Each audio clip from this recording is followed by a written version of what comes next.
안녕하세요 여러분. 저는 오늘 여러분들과 크롬북에 대해 알아볼 정지범 선생님입니다. 오늘은 먼저 첫 번째 시간으로 크롬북에 대해 알아보는 시간을 갖겠습니다. 여러분, 크롬북이 어떤 기기인지 많이 궁금하시죠? 선생님이 크롬북이 어떤 기기인지 소개하고 기능을 알려드리도록 하겠습니다. 크롬북은 무엇일까요? 크롬북은 크롬 OS를 운영체제로 사용하는 클라우드 기반의 휴대용 컴퓨터예요. 그래서 여러분들이 작업한 그 내용이 크롬북의 기기에만 저장되는 게 아니고 여러분의 구글 드라이브에 저장되는 특징을 가지고 있습니다. 선생님은 크롬북이 컴퓨터와 스마트패드의 장점을 합쳐놓은 기기라고 생각하고 있습니다. 크롬북을 사용하면 어떤 점이 좋은지 알아볼까요? 네, 먼저 여러분의 계정으로 간편하게 사용할 수가 있습니다. 여러분이 크롬북을 바꿔서 사용하더라도 아니면 여러분이 스마트폰에서 사용하던 것이 있더라도 여러분이 가지고 있는 계정만으로 크롬북에서 손쉽게 이용할 수가 있고요. 그리고 빠르게 부팅이 되어서 편리하게 인터넷을 사용할 수도 있습니다. 그리고 크롬 OS 자체가 바이러스 유입 확률이 되게 낮아서 여러분들이 크롬북을 사용하다가 크롬북이 고장나는 그러한 경우도 상당히 적다고 이야기할 수 있습니다. 그리고 플레이 스토어에 있는 애플리케이션과 크롬 웹스토어에 있는 확장 프로그램도 두루두루 이용할 수가 있습니다. 그리고 아주 편리하게 유지, 관리할 수가 있는데요. 자동 업데이트가 백그라운드에서 이루어지기 때문에 크롬북을 사용하다가 업데이트에 걸려서 크롬북을 사용하지 못하는 경우가 적고요. 그리고 무엇보다 여러분의 선생님들께서 여러분의 기기를 구글 워크스페이스라고 하는 관리 콘솔을 통해서 쉽게 관리해 주실 수가 있습니다.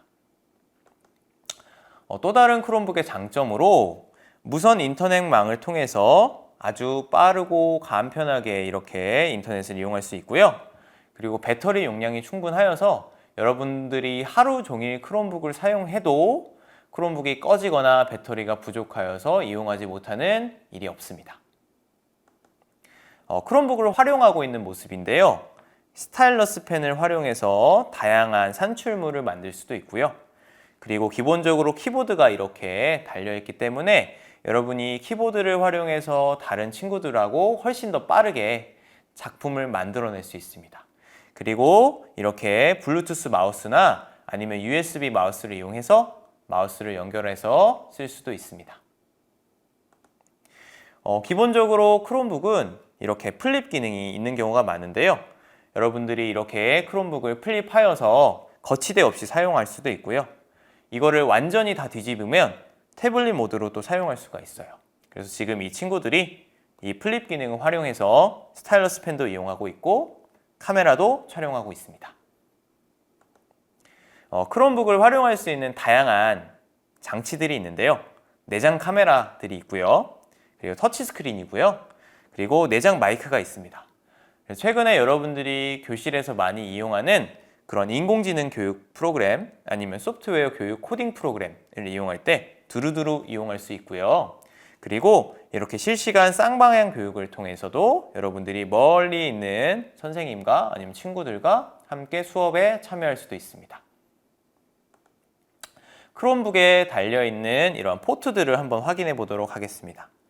여러분 왼쪽 이 포트들을 살펴보면요. C타입 단자가 있습니다. 이 C타입 단자는 여러분이 충전할 때만 이용하는 것이 아니라 다양한 확장 프로그램들 아니면 다양한 확장 도구들을 연결할 때 이용하고요. 여기 이어폰 연결 단자가 있어서 여러분이 이어폰을 꽂아서 이용할 수도 있습니다. 볼륨 버튼도 있고요.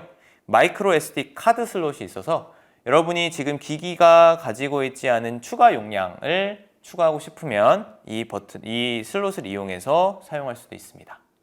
그리고 오른쪽에도 C타입 단자가 또 있고 오른쪽 하단에 전원 버튼이 있어서 이 버튼을 이용해서 끄거나 켤 수 있습니다. 지금부터는 크롬북의 기본 사용법에 대해 알아보도록 하겠습니다. 여러분 크롬북을 처음 받아서 켜게 되면 처음에 이렇게 시작하기 버튼을 보실 수 있는데요. 이 버튼을 한번 눌러보세요. 이 버튼을 누르면 가장 먼저 하게 되는 것이 바로 와이파이 연결하는 것입니다. 그래서 여러분이 가정이나 학교의 와이파이 그 비밀번호와 코드를 입력하여서 연결하면 되겠습니다. 그 다음에 여러분이 하게 될 일은 바로 사용자를 선택하는 것인데요. 나를 선택해 주세요. 그 다음에 이제 여러분들이 학교에서 받은 교육청 계정을 그리고 비밀번호와 함께 이렇게 등록을 하게 되면 여러분이 크롬북을 사용할 준비가 모두 끝나게 된 것입니다. 크롬북에 로그인하는 다양한 방법들이 있는데요. 여러분이 방금 전에 선생님이 설명한 그 방법대로 처음 로그인을 하게 되면 이 크롬북의 처음 화면에 프로필이 하나 보일 거예요. 이 프로필을 하나 등록해 놓은 상태라면 그 다음부터는 비밀번호를 입력해서 바로 이용할 수 있고요.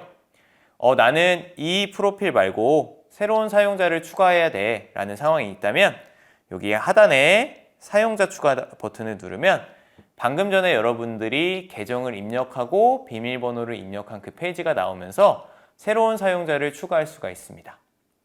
이 사용자는 이 화면에는 총 19개까지만 추가되는 것으로 보이는데 19개 넘어서 무제한으로 아주 많은 계정을 추가할 수가 있고요. 이 계정별로 가지고 있는 그 데이터만 이 크롬북에서 이용하는 것이기 때문에 많은 사람들이 크롬북을 번갈아 가면서 사용하더라도 마치 자기만의 기기인 것처럼 쓸 수 있는 장점도 있습니다. 이렇게 계정을 가지고 로그인하는 방법 말고 게스트로 로그인할 수도 있습니다. 게스트 로그인을 하게 되면 여러분이 기존에 작업했던 그런 작업물은 볼 수 없지만 손쉽게 빠르게 인터넷을 이용할 수 있고요. 이 게스트로 로그인하고 나면 사용 기록이 남지 않습니다.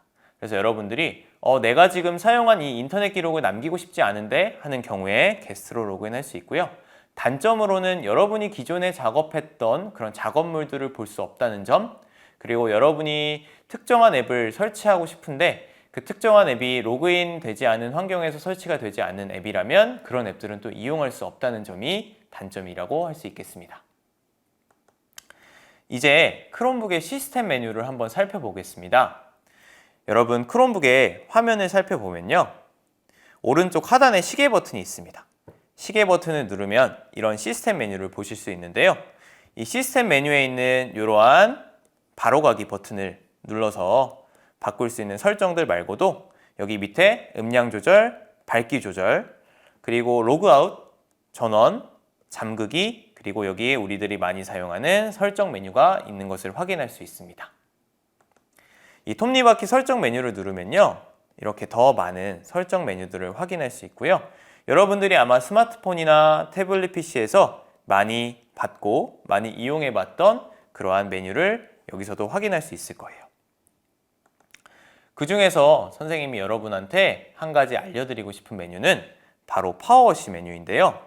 파워워시는 여러분들이 크롬북을 사용하다가 뭔가 문제가 생겼을 때 이 크롬북을 초기화하는 그런 기능을 가지고 있습니다. 그래서 여러분들이 크롬북을 사용하는데 분명히 방금 전까지는 잘 됐는데 안 되는 경우도 분명히 있을 수 있거든요. 그런 경우에는 이 설정 메뉴에 들어가서 고급을 눌러서 설정 초기화를 누르면 오른쪽에 초기화 버튼을 볼 수 있는데요. 이 버튼을 누르면 불과 한 5초에서 10초 만에 여러분이 기존에 사용했던 크롬북이 초기화되면서 다시 처음 사용 설정으로 돌아가게 됩니다. 여러분이 가지고 있는 대부분의 데이터는 여러분 크롬북에 저장되기보다는 구글 드라이브에 많이 저장되어 있기 때문에 여러분이 작업했던 내용들이 모두 다 날아가는 것은 아니고요.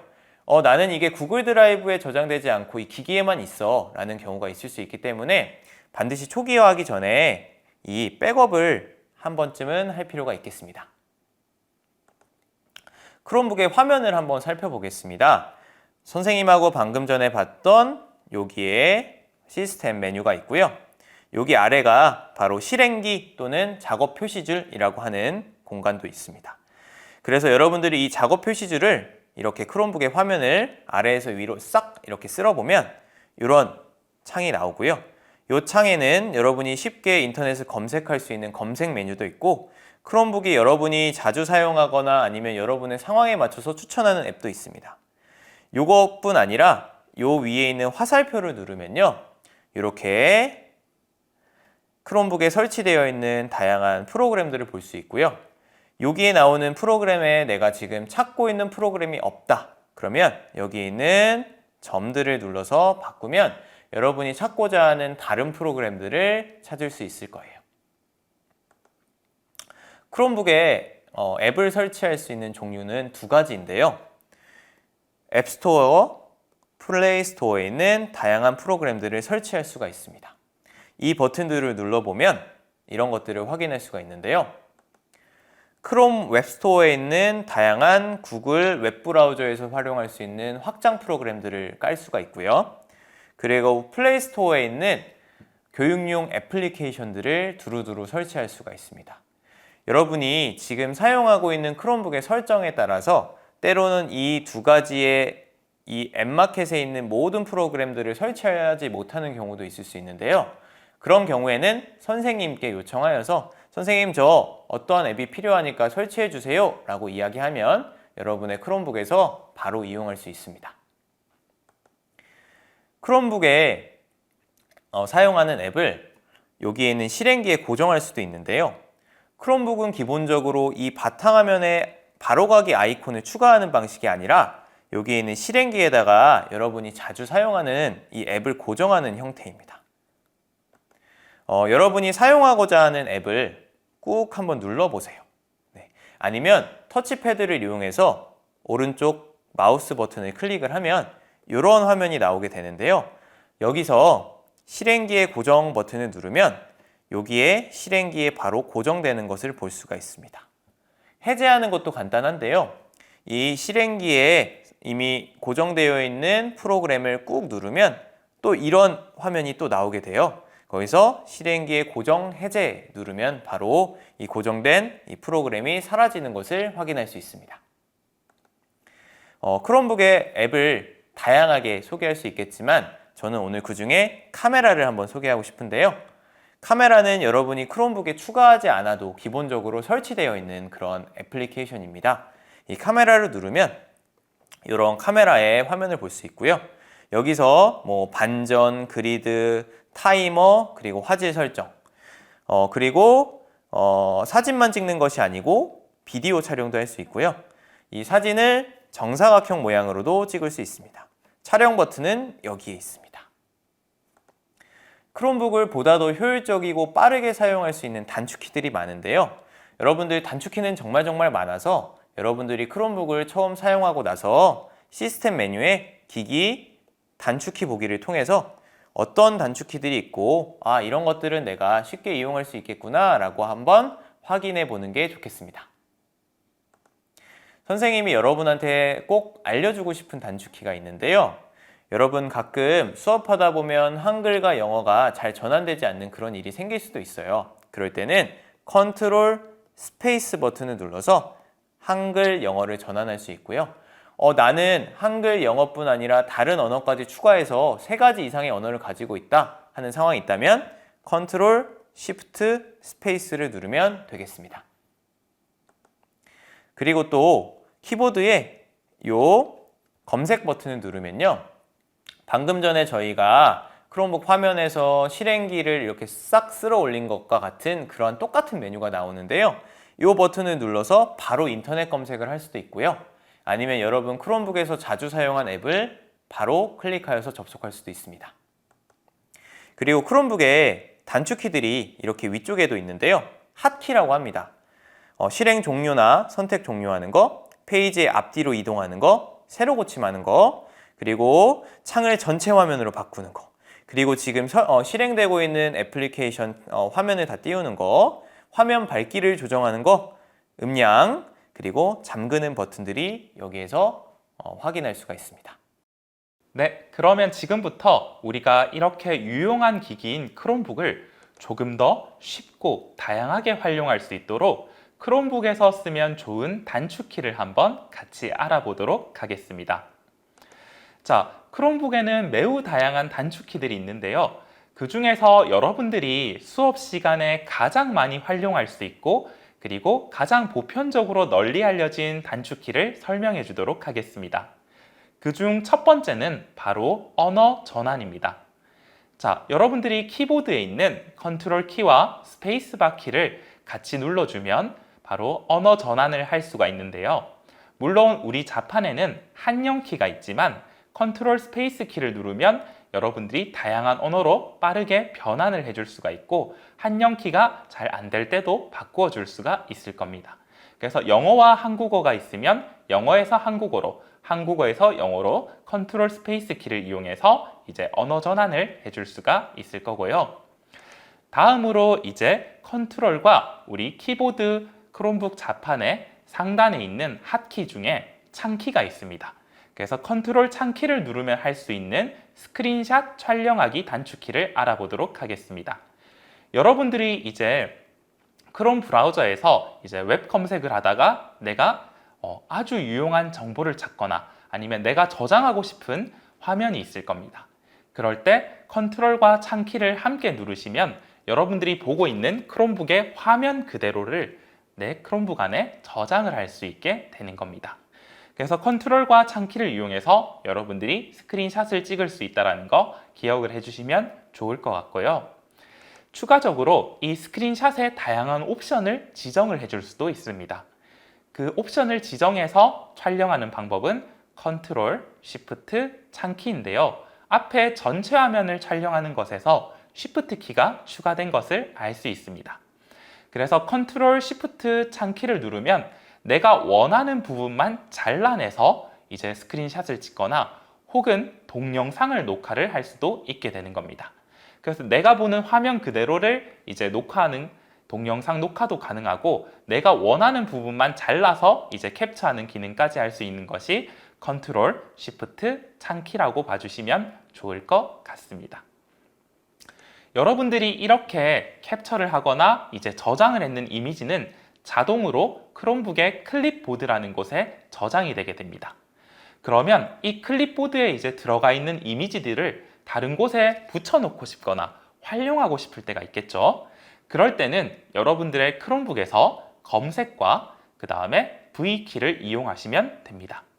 검색과 V키를 이제 같이 눌러주면 여러분들의 크롬 브라우저에서 어떻게 나오게 되냐면 바로 이러한 화면이 나오게 됩니다. 자, 지금 여기에는 4가지 정도의 이미지가 캡처가 되어서 들어간 것으로 보이는데요. 그 중에 여러분들이 원하는 것을 그대로 선택을 해주시면 내가 원하는 구글 문서든 구글 프레젠테이션이든 넣어줄 수가 있는 겁니다. 그래서 여러분들이 이렇게 스크린샷을 했는 자료들을 별도의 이제 저장을 하지 않더라도 자동 저장이 되는 걸 이용해서 붙여 넣어줄 수 있다고 봐주시면 좋을 것 같고요. 그 다음에 이렇게 우리가 스크린샷을 찍는 방법을 알아봤는데 크롬북에는 노트북 모드뿐만 아니라 태블릿 모드도 있는 걸 여러분들이 알고 있을 겁니다. 자, 그렇다면 태블릿 모드에서 내가 웹서핑을 하다가 아주 마음에 드는 걸 찾았는데 스크린샷을 찍는 방법을 어떻게 할지 단축키를 알려주도록 하겠습니다. 태블릿 PC 모드에서 크롬북에 볼륨 다운 버튼, 볼륨을 낮추는 버튼과 그리고 전원 버튼을 함께 눌러주시면 이제 태블릿 PC 모드에서 스크린샷을 찍을 수 있게 됩니다. 그래서 이러한 방법을 이용해서 여러분이 크롬북의 노트북 모드든 태블릿 모드든 양쪽에서 모두 스크린샷을 해서 이미지를 활용할 수 있습니다. 자, 그러면 선생님이 이제 추가적으로 이제 단축키를 2가지 정도만 더 알려주도록 할 건데요. 얘들은 이제 기능적인 부분보다 여러분이 조금 편의성 측면에서 유용하다는 점이 있는 단축키들입니다. 자, 우리가 크롬 브라우저를 실행하게 되면요. 크롬 브라우저는 탭을 기반으로 되어 있죠. 그래서 1번 탭에는 구글이 있고요. 2번 탭에는 네이버가 보입니다. 이 탭을 추가하고 싶으면 이제 플러스 버튼을 눌러주시면 되고 탭을 끄고 싶으면 여기 있는 X 버튼을 각각 눌러주시면 될 겁니다. 자, 우리는 컨트롤과 숫자를 통해서 크롬 브라우저에서 탭 전환을 해줄 수 있는데 컨트롤 2를 누르면 네이버로 넘어가고 컨트롤 1을 누르면 구글로 넘어가는 것처럼 이런 단축키를 통해서 마우스를 쓰지 않고 키보드만으로 여러분이 화면 전환이 가능함을 알 수가 있을 겁니다. 2번째로 여러분들이 이제 Alt와 숫자를 이용하면 내가 자주 사용하는 고정 앱들을 쉽게 실행을 할 수가 있는데요. 우리 크롬북의 화면을 보면 실행기가 있죠. 이 실행기에는 내가 자주 쓰는 이제 앱들을 고정해 줄 수가 있는데요. 이렇게 고정된 앱을 마우스나 터치패드를 쓰지 않고 쉽게 실행할 수 있는 방법이 Alt와 숫자입니다. 자, 여기 고정되어 있는 앱 중에 5번째에 있는 아이콘을 보면 구글 미트가 있는데요. Alt 플러스 O를 누르면 여러분들이 이제 구글 미트를 마우스나 키보드 없이 바로 실행을 할 수 있게 될 겁니다. 여기까지 선생님이 크롬북을 보다 유용하고 편리하게 활용할 수 있는 단축키들에 대해서 설명했습니다.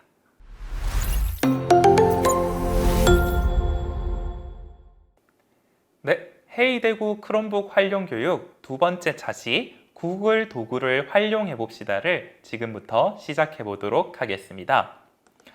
자, 우리가 가장 먼저 이제 살펴볼 것들은 구글 도구들이 이제 어떤 것들이 있는지와 그 다음에 각 도구들을 어떻게 활용을 할 수 있는지 살펴보도록 할 건데요. 자, 구글은 아주 다양한 도구들을 가지고 있습니다. 자, 여러분들 지금 선생님이 화면에 보면 아주 다양한 구글 도구들이 있는데 우리 친구들에게 아주 친숙한 도구들이 보일 겁니다. 자, 가장 먼저 우리가 학교에서 다른 친구들과 함께 수업을 듣고 선생님이 내주는 과제를 해결했었던 구글 클래스룸이 보일 거고요. 그리고 여러분들의 일정을 관리할 때 약속을 잡거나 일정을 정하는 구글의 캘린더, 그 외에 설문지를 조사하는 구글 설문지나 아니면 나만의 포트폴리오 사이트를 만드는 구글 사이트 등 아주 다양한 도구들이 들어있는 것을 볼 수가 있을 겁니다. 자, 이러한 도구들을 합쳐서 우리는 구글 워크스페이스 for Education이라고 해서 교육을 위해서 사용하는 다양한 구글 도구들이라고 보시면 될 것 같은데요. 이 구글 도구들의 가장 큰 특징은 두 가지가 있습니다. 첫 번째는 나 혼자서 하는 것이 아니라 웹을 기반으로 우리 다른 친구들과 함께 협업을 해서 작업을 할 수 있다는 것이고요. 두 번째는 이제 내가 작업한 내용들이 구글 드라이브라는 온라인 클라우드 저장소에 자동으로 저장된다는 점입니다. 그래서 내가 언제 어디서나 구글 도구에 접속을 할 수 있고 내가 예전에 작업했던 것들을 불러와서 다른 친구들과 함께 작업할 수 있다는 것이 구글 도구의 특징이라고 봐주시면 좋을 것 같습니다. 자, 그러면 이러한 구글 도구들 아주 유용하고 협업적으로 수업하는데 필수적인데요. 이렇게 수업 시간에 구글 도구를 사용할 때 쉽게 접속할 수 있는 방법이 어떤 것들이 있을까요? 선생님은 여기에서 5가지 방법을 모두 알려줄 겁니다. 여러분들이 가장 나에게 적합한 것을 찾아서 이제 구글 도구에 접속을 해주시면 되는데요. 자, 첫 번째 방법은 크롬북 하단을 위로 쓸어 올려서 이제 앱을 검색하는 방법이 있을 거고요. 두 번째 방법은 크롬 브라우저에서 appname.google.com을 이용하는 방법. 세 번째는 구글의 앱스, 구글 앱 런처를 이용하는 방법이 있고요. 네 번째는 구글의 검색, 다섯 번째는 구글 드라이브를 이용해서 들어가는 방법이 있을 겁니다. 지금부터 이 5가지 방법에 대해서 하나씩 우리 친구들에게 설명해 주도록 하겠습니다. 자, 가장 먼저 우리 친구들이 이제 크롬북을 이용할 때 앱을 쉽게 검색하는 방법을 알아보도록 하겠습니다. 자, 크롬북 왼쪽 하단에는 앱 런처가 있어서 여러분들이 원하는 앱을 바로 검색을 할 수가 있는데요. 혹은 여러분들이 가지고 있는 크롬북을 손가락을 이용해서 아래에서 위쪽으로 쓸어서 올리면 이제 다양한 앱들을 볼 수 있는 검색기가 나오게 됩니다. 그리고 좀 더 길게 올리게 되면 앱 실행기가 전체 화면으로 보이면서 여러분들이 크롬북에서 설치한 모든 구글 도구들을 볼 수가 있어서 아주 쉽게 크롬북에서 구글 도구를 접속할 수가 있을 겁니다. 자, 두 번째 방법은 바로 appname.google.com이라고 불리우는 방법인데요. 자, 우리 친구들이 이제 크롬의 브라우저에 들어오게 되면 크롬 브라우저에서는 이제 주소 표시줄을 뭐라고 부르냐면 옴니박스라고 부릅니다. 세상 모든 것들을 검색할 수 있는 상자라는 뜻을 가진 옴니박스라고 보시면 되는데요. 자, 이 옴니박스에서 여러분들이 이제 주소를 입력할 때 appname.google.com 말 그대로 구글 도구의 이름을 앞에 넣고 google.com을 뒤에다가 써주면 자동으로 구글의 도구에 접속을 할 수가 있는데요. 지금 이 화면에는 docs.google.com이라고 해서 구글 문서의 영어 이름에 해당하는 docs를 넣어 주었는데요. 만약에 설문지에 들어가고 싶으면 forms.google.com, 그 다음에 사이트에 들어가고 싶으면 sites.google.com을 입력해 주시면 됩니다. 혹시나 한 가지 더 심화된 팁을 알려주자면, 자, 여러분이 앱네임에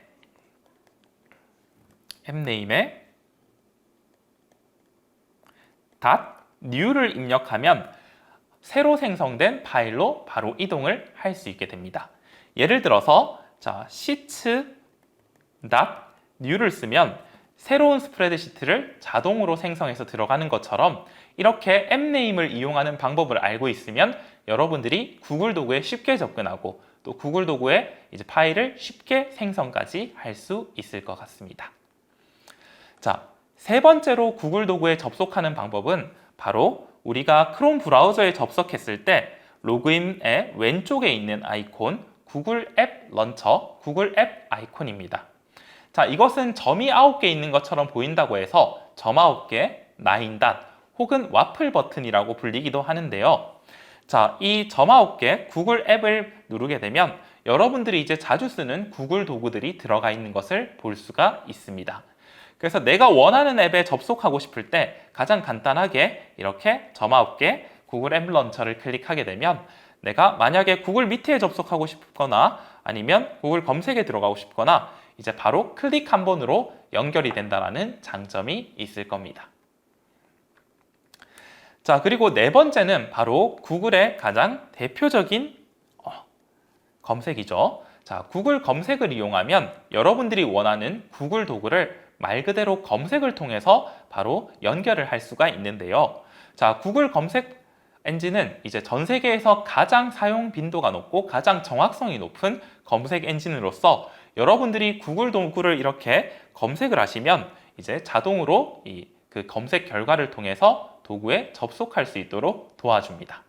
그래서 여러분들이 만약에 나는 이제 영어 타이핑을 하는데 어려움을 겪고 있고 이런저런 아이콘이나 버튼을 찾는 것이 어렵다면 구글 검색창에서 검색을 통해서 접근하는 방법을 저는 추천드리겠습니다. 자, 마지막으로는 우리가 이제 구글 드라이브를 이용해서 구글 도구에 접속하는 방법이 있습니다. 아까 맨 처음에 구글 도구의 특징은 구글 드라이브라는 구글의 클라우드 저장소에 자동으로 저장된다라고 이야기를 했었는데요.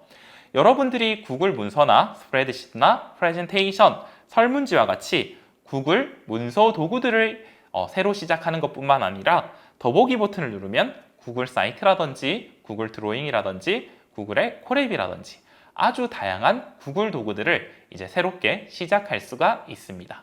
그래서 만약에 여러분들이 구글 도구에서 새롭게 이제 시작을 하고 싶으면 구글 드라이브에서도 새로 만들기 버튼을 눌러서 새롭게 구글 도구에 접속 및 파일을 생성할 수 있음을 이해하시면 좋을 것 같습니다. 지금까지 여러분들이 수업 시간에 사용하는 구글 도구에 쉽게 접속하는 5가지 방법을 알려주었는데요. 이 중에서 우리 친구들이 원하는 그리고 내가 가장 쉽게 할 수 있는 방법으로 접속하면 그 접속 결과는 모두 똑같기 때문에 여러분들이 원하는 방법을 잘 선택하면 될 것 같습니다. 이번에는 구글의 프레젠테이션을 활용하는 방법에 대해서 선생님과 한번 살펴보도록 하겠습니다. 자, 구글의 프레젠테이션은 이제 여러 청중들에게 최종적으로 발표하는 자료를 만드는 도구로 흔히 PPT라고 불리죠. 자, 이 구글 프레젠테이션 같은 경우에는 이제 공유해서 다른 사람과 협업해서 작업할 수 있다는 특징이 있고 그리고 링크를 걸어서 하이퍼링크 기능을 이용하여서 이제 방탈출 게임처럼 만들 수도 있습니다.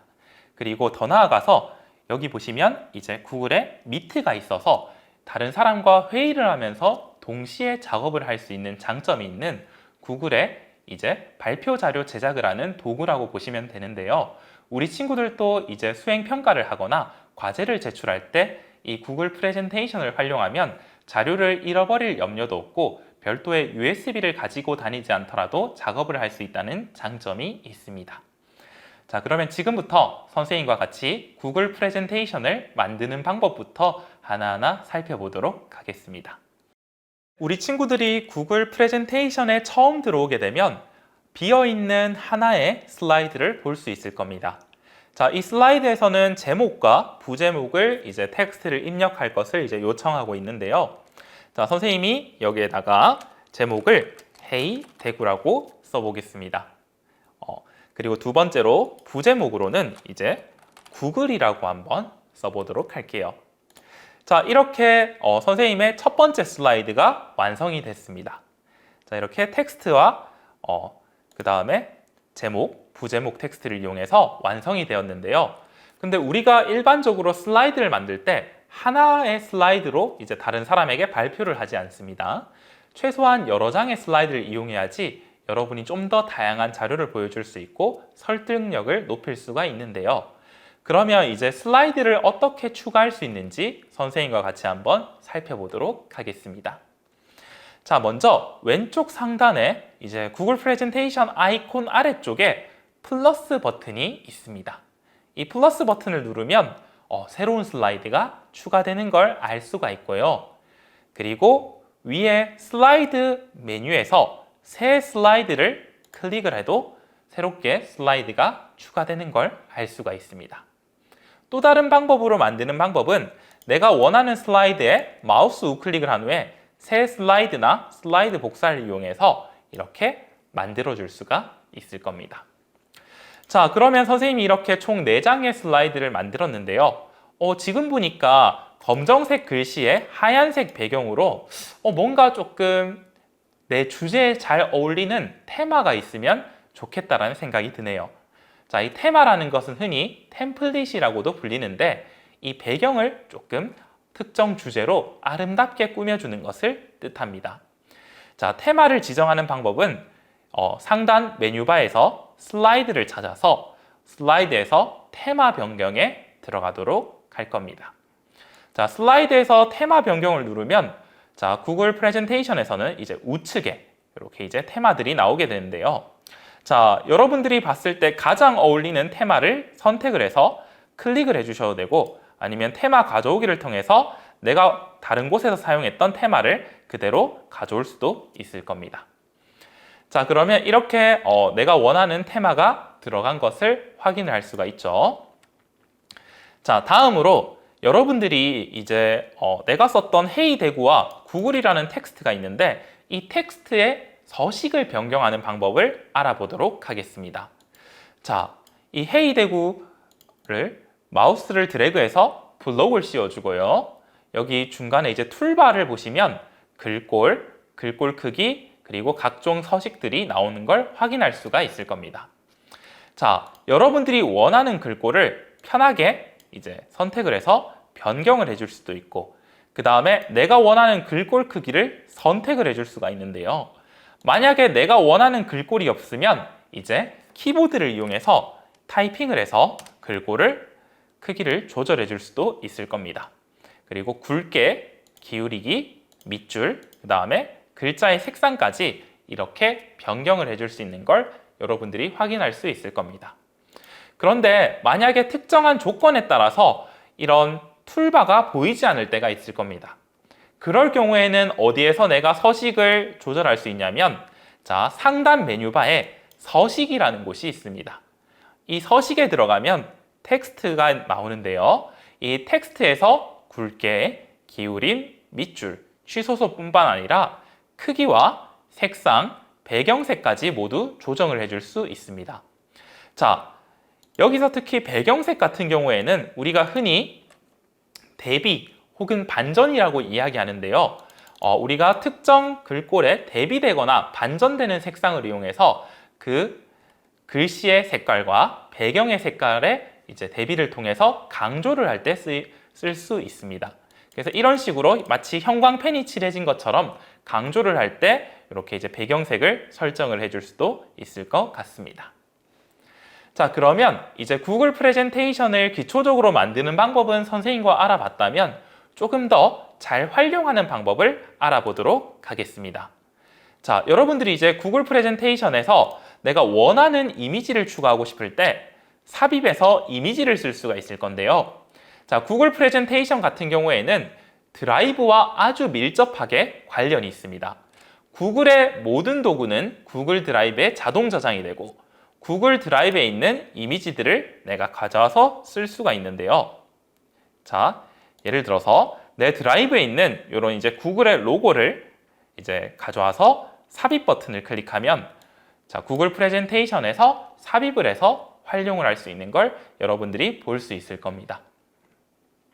자, 이 구글 프레젠테이션은 드라이브뿐만 아니라 이제 구글의 검색과도 아주 밀접한 관련이 있는데요. 자, 여러분들이 삽입 이미지에서 웹 검색을 이제 누르게 되면 삽입 이미지에서 웹 검색을 누르게 되면 여러분들이 이제 구글 검색과 연동하여서 이렇게 내가 원하는 이미지를 선택하고 삽입을 눌러서 넣어줄 수 있게 됩니다. 그래서 이러한 방법을 통해서 여러분들이 자신의 프레젠테이션을 좀 더 시각적으로 아름답게 만들어줄 수가 있습니다. 자, 다음 팁으로 뭐가 있냐면 바로 삽입에서 동영상이 있습니다. 자, 이것도 마찬가지로 여러분들이 이제 구글 드라이브를 통해서 내가 가지고 있는 동영상을 넣어줄 수도 있지만 예를 들어서 유튜브에서 이제 가지고 있는 동영상을 넣어줄 수도 있습니다. 그래서 우리가 이미지는 구글 드라이브와 구글 검색과 통합되어 있다면 이제 동영상은 구글 드라이브와 이제 유튜브와 연동이 되어 있다고 할 수 있고요. 특히 시작 시간과 종료 시간을 내가 원하는 대로 설정을 해줄 수 있기 때문에 여러분들이 아주 편하게 이제 내가 원하는 부분에 영상만 넣어서 발표 자료를 만들 수 있을 겁니다. 자, 그리고 끝으로 구글 도구의 가장 큰 장점이자 특징은 협업을 한다는 점인데요. 자, 여기 우측 상단에 이제 공유 버튼을 누르면 일단 문서의 제목을 지정을 해주고요. 자, 다른 사람과 공유해서 협업 작업을 할 수가 있습니다. 만약 여러분들이 같이 작업할 사람의 이메일을 알고 있다면 사용자 및 그룹 추가해서 이제 이메일을 넣어줄 수가 있고요. 아니면 불특정한 다수, 우리 모임 구성원들이라든지 아니면 우리 학급 친구들, 아니면 전 세계에 있는 다른 친구들과 이제 이 문서를 공유하고 싶으면 이 일반 액세스 있는 제한된 버튼을 클릭해서 링크가 있는 모든 사용자로 바꾸어주고 이제 여기서 편집자, 댓글 작성자, 뷰어 등의 권한을 주어서 이제 이 링크 복사를 통해서 다른 사람에게 전달해 줄 수가 있게 되는 겁니다. 지금까지 선생님과 같이 구글 프레젠테이션을 간단하게 만들어 보고 그리고 구글 프레젠테이션을 좀 더 시각적으로 효과적으로 만드는 이미지 삽입하기, 동영상 삽입하기, 그리고 다른 사람과 공유해서 협업하는 방법까지 알아보았습니다. 네, 이번에는 구글의 데이터 수집 및 분석 도구에 해당하는 구글 스프레드시트를 활용하는 방법에 대해서 선생님과 같이 한번 살펴보도록 하겠습니다. 자, 구글의 스프레드시트는 여러분들이 데이터를 이해하고 그 다음에 분석하는데 아주 최적화되어 있는 도구인데요. 자, 여러분들이 앞에서 배운 이제 구글 도구에 접속하는 방법에 따르면 sheets.google.com을 통해서 들어갈 수 있는 스프레드시트 도구라고 보시면 될 것 같습니다. 자, 우리 친구들이 이제 아까 앞에서 배운 것처럼 sheets.google.com으로 들어오게 되면 이런 화면이 보일 건데요. 자, 여기 플러스 버튼을 통해서 새 스프레드시트를 시작해 보도록 하겠습니다. 자, 여러분들이 새 스프레드시트로 접속을 하게 되면 가장 먼저 나의 이제 스프레드시트 파일의 이름을 정해 주시면 됩니다. 예를 들어서 대구시라고 이름을 지어 보도록 하겠습니다. 자, 이렇게 스프레드시트에 들어오게 되면 여러분들이 보이는 것은 아주 투명한 하얀색 이런 셀들이 보일 건데요. 여기 스프레드시트의 기본 단위는 바로 셀입니다. 이 한 칸 한 칸을 우리는 셀이라고 부르고 있고요. 그 다음에 여기 아래 왼쪽 하단을 보면 시트라고 적혀 있는 것을 볼 수가 있는데요. 이 시트라는 것은 말 그대로 한 장의 종이입니다. 자, 이 시트라는 것은 구글 스프레드시트를 이제 구성하고 있는 하나의 이제 장이라고 보시면 되는데, 자, 우리가 아까 앞에서 구글 프레젠테이션도 공유 및 협업 작업이 가능하다고 했죠. 구글 스프레드시트도 마찬가지로 구글의 도구이기 때문에 다른 사람과 협업해서 작업이 가능합니다. 그래서 여기에서 같은 시트를 공유해서 다른 사람과 협업 작업을 할 수 있을 거고, 만약에 각각 작업해서 서로 비교하면서 보자고 했을 때 시트를 추가해서 볼 수도 있을 겁니다. 그래서 여러분들이 만약에 시트를 추가하고 싶다면 여기 왼쪽에 있는 시트 추가 플러스 버튼을 클릭해서 시트를 추가해 줄 수도 있을 거고요. 그 다음에 만약에 여러분들이 이제 시트에서 다양한 설정들을 해주고 싶다면 마우스 우클릭을 여기 시트 이름 위에 갖다 대고 올리면 시트를 지울 수도 있고 복사할 수도 있고 이름을 바꿔줄 수도 있고, 그 다음에 색상 변경, 시트 보호, 시트 숨기기 등 다양한 것들을 해줄 수가 있는 걸 알 수 있을 겁니다. 자, 그래서 이렇게 선생님과 같이 구글 스프레드시트의 기본적인 화면에 대해서 살펴보았는데요. 지금부터 선생님이 구글 스프레드시트에서 각 셀마다 데이터와 데이터를 입력해서 어떻게 이해를 할 수 있는지 살펴보도록 할 건데요. 자, 대구에는 우리 7개의 지역이 있죠. 자, 순서대로 중구, 남구, 동구, 북구, 달서구, 달성군, 그 다음에 수성구, 총 7개의 이제 지역이 있을 겁니다. 그리고 그러면 우리가 일단 주제를 정하는 것이 중요한데, 각 지역별로 크롬북을 가지고 있는 학생에 대해서 살펴보도록 하겠습니다. 자, 그래서 선생님이 이제 여기 총 7개의 셀에다가 각각의 지역을 입력을 했고, 오른쪽에는 이제 선생님이 임의의 숫자를 한번 넣어보도록 하겠습니다. 150. 자, 이렇게 왼쪽에는 이제 지역, 오른쪽에는 숫자의 데이터가 들어가 있는데요. 그러면 여러분들이 이걸 볼 때 데이터를 어떻게 이해할 수 있냐면, 자, 중구의 크롬북을 가지고 있는 학생은 120명이구나 라고 이해를 할 수 있겠죠. 근데 하나의 셀을 보는 것이 아니라 우리가 만약에 이렇게 많은 셀을 본다면 이걸 한눈에 파악한다면 어떻게 할 수 있냐면, 자, 내가 알고 싶은 데이터를 마우스를 왼쪽을 클릭해서 드래그를 합니다. 그러면 블록이 씌워지겠죠. 이 블록이 씌워지면 구글 스프레드시트는 아주 유용한 기능들이 탑재가 되어 있는데, 우측 하단에 이 합 720이라고 되어 있는 걸 클릭을 하시면 합과 평균과 최소, 최대, 개수, 횟수 이런 것들을 여러분들이 한눈에 파악할 수 있습니다. 이렇게 복합적인 데이터를 내가 원하는 범위만큼 드래그를 하면 한눈에 파악을 할 수 있고, 조금 더 자세하게 보고 싶으면 여기 우측에 있는 탐색 버튼을 클릭하도록 합니다.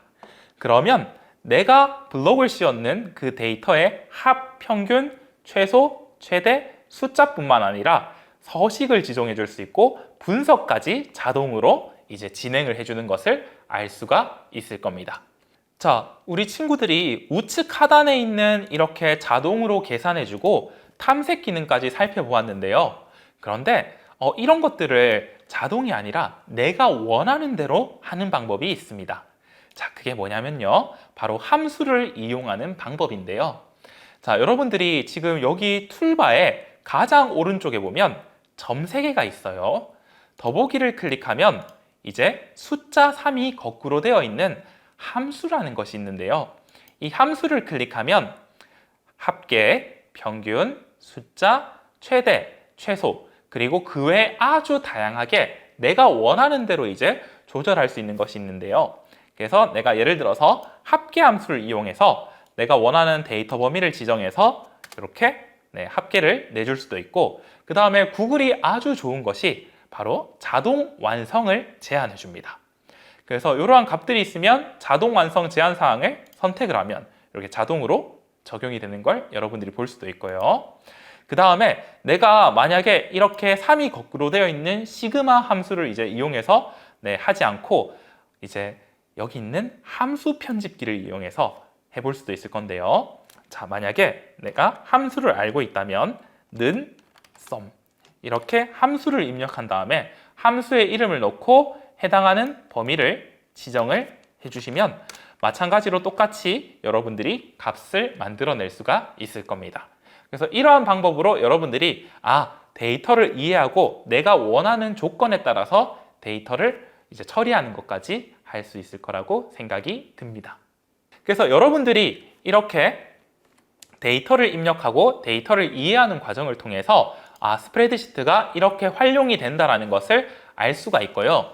그리고 이 구글 스프레드시트도 구글의 문서 도구 중에 하나이기 때문에 우리가 앞에서 했었던 글자에 대해서 각종 서식들을 꾸며서 넣어줄 수가 있을 겁니다. 그래서 여기 있는 이제 글자와 관련된 툴바에서 각종 서식들을 똑같이 넣어줄 수가 있을 거고요. 그 다음에 여러분들이 이제 데이터를 가지고 이제 다룰 때 데이터를 이제 내가 원하는 것만 가지고 오고 싶을 때가 있잖아요. 그럴 때 스프레드시트에서는 데이터의 정렬과 필터 만들기 기능을 이용할 수가 있는데요. 자, 여러분들이 이제 원하는 범위를 이제 지정을 한 다음에 데이터에서 범위 정렬을 하면 자, 오름 차순, 내림 차순으로 여러분들이 이제 원하는 이제 글자 순대로 가나다라 순대로 정렬을 할 수도 있고 그 다음 만약에 숫자를 순으로 정렬을 하고 싶으면 마찬가지로 범위 정렬해서 오름 차순, 내림 차순으로 이런 식으로 정렬을 해줄 수가 있을 겁니다. 또한 데이터에는 이제 필터 만들기 기능이 있어서 여러분들이 자, 이 필터 만들기는 조금 상단에서 해야 됩니다. 네. 데이터에서 필터 만들기 기능이 있어서 자, 여러분들이 원하는 지역만 내가 달서구에 있는 크롬북 보유하는 학생만 보고 싶다고 하거나 아니면 달서구와 달성군만 보고 싶어요 라고 했을 때처럼 내가 원하는 데이터를 볼 때 이런 식으로 필터 만들기를 통해서 전처리를 해줄 수도 있을 겁니다. 자, 그러면 원래대로 이제 돌아와서 자, 데이터에서 필터 만들기, 시트 정렬, 범위 정렬에 대해서 선생님이 보여줬는데 이제 원래대로 돌아와서 우리가 이렇게 데이터를 이제 이해하고 분석하고 활용하는 방법에 대해서 이제 생각을 했다라면 데이터를 다른 사람 눈에 보기 좋게 그 다음에 우리가 한눈에 파악하기 쉽게 시각화를 할 수 있어야 됩니다. 자, 물론 이렇게 표로 만들어진 것도 한눈에 시각화가 되고 잘 보이지만 보다 잘 보기 위해서는 차트라는 것을 만들 수가 있어야 되는데요. 이 차트는 흔히 우리는 그래프라고 부릅니다. 그래서 여러분들이 시각화를 하기 위해서는 삽입에 차트를 누르면 이제 자동으로 차트가 생성이 되게 되는데요. 그런데 지금 생성된 그래프가 꺾은선 그래프가 나왔는데 이 그래프의 유형이 마음에 안 들 수가 있겠죠. 나는 막대 그래프로 비교하고 싶은데 라는 친구들이 있을 건데 그럴 경우에는 우측에 나오는 차트 편집기를 해서 이제 수정을 할 수가 있습니다. 혹시 차트 편집기가 안 나오는 친구들은 이 차트 여기 있죠. 점이 나오죠. 이 차트를 더블 클릭을 하면 이제 우측에 차트 편집기가 나오게 됩니다. 여기에서 설정해서 차트 유형을 원그래프로 하든지 막대 그래프로 하든지 내가 원하는 대로 해줄 수도 있고요. 그 다음에 내가 처음에 이거 드래그 할 때 어느 부분을 빠뜨렸는데 라고 하면 데이터 범위 선택을 통해서 다시 선택을 해줄 수도 있을 겁니다. 그리고 이 차트에 대해서 색깔이라든지 그 다음에 각종 효과를 이제 해주고 싶거나 제목을 넣어주고 싶을 때는 여기 있는 맞춤 설정 기능을 이용해서 해줄 수도 있을 겁니다. 이러한 방법을 통해서 우리 친구들이 구글 스프레드시트로 데이터를 이해하고 그 다음에 분석하고 시각화해서 활용하는 그런 거를 이제 해볼 수가 있을 건데요. 네, 여러분들이 구글 스프레드시트에 대해서 선생님과 기초적으로 알아보았으니 한번 직접 따라해 보도록 합시다.